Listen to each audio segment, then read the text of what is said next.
ऐसा कैसा भूलेगा मैं? पेरू घेऊन एक पेरू मी पहिला आलो. आम्हाला लवकर जगतो. पावणे 2 तास.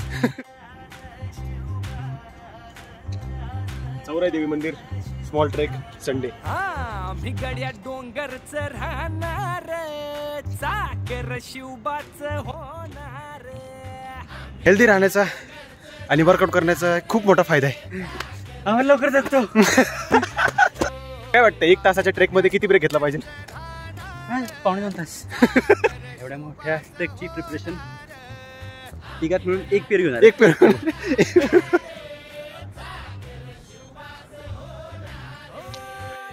एवढं वर आलोय मला वाटतं त्यांनी पाणी नाही आणलं पण मी बॉटल घेऊन आलोय. मी पण आणली बघ इकडे. मी पहिला आलो.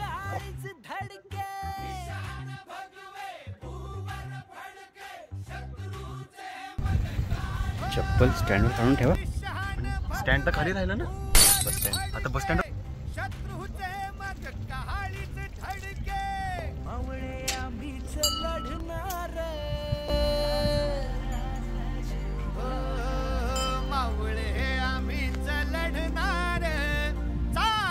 शिवबाच होणार.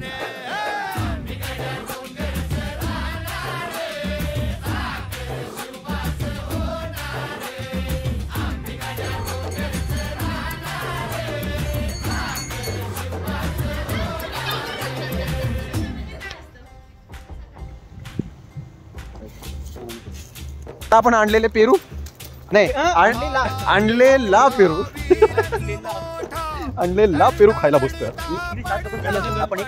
आपण एक ORS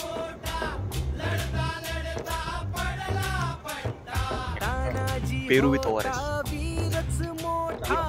vitamin C plus sodium. So hello guys, आज आपण आलो होतो चौराई देवी मंदिरामध्ये. हे आहे सोमातने फाटापासून 5 किलोमीटर किंवा 5 मिनिटाच्या अंतरावर. एक शॉर्ट ट्रिप आहे आणि जर तुम्हाला पुण्याच्या अवतीभोवती एक वन डे रिटर्न किंवा वन डे ट्रेक वगैरे काही करायचं असेल तर तुम्ही इथं येऊ शकता. It's the best option.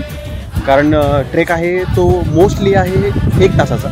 जाण्यासाठी तुम्हाला 20-25 मिनटं लागतील, येण्यासाठी तुम्हाला 10-15 मिनटं लागतील. सो खूप छान वातावरण आहे. वरती देवीचं मंदिर आहे ते पण खूप छान आहे आणि स्वच्छता आहे इथे खूप. तुम्ही याल तर खूप स्वच्छ ठेवा, कचरा करू नका. आता आपण खाली चाललो आहे तर पुढचं बघ.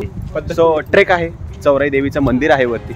पण तिकडे एक त्यांनी एक सूचना लावली आहे की वर येताना मंदिरात प्रवेश करताना आपल्या पारंपरिक पोशाखाचं ध्यान ठेवावं. सो ट्रेक करताना बी कम्फर्टेबल. असं ऑड कपडे वगैरे काही घालून येऊ नका कारण तिकडे दुसऱ्यांना पण ऑड करू नका. आपल्याला कळलं पाहिजे आपण मंदिरात चाललो, आपण कोणत्या प्रकारचे कपडे घातले पाहिजे. बाकी तुमच्या मनावर.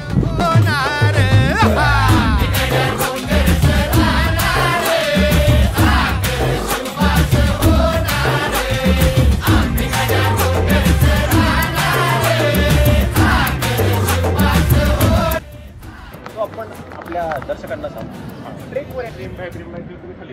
तो आपला ट्रेक संपला आहे. आपण आलो होतो चौराई देवी मंदिराच्या दर्शनासाठी. आज होता संडे. सो आम्ही तिघांनी प्लॅन केला आणि डायरेक्ट रात्री प्लॅन करून आम्ही सकाळी डायरेक्ट ट्रेकला आलो. So that was it for the day guys. Trek संपला आहे. That was it for a trek. आपण भेटू पुढच्या व्हिडिओमध्ये.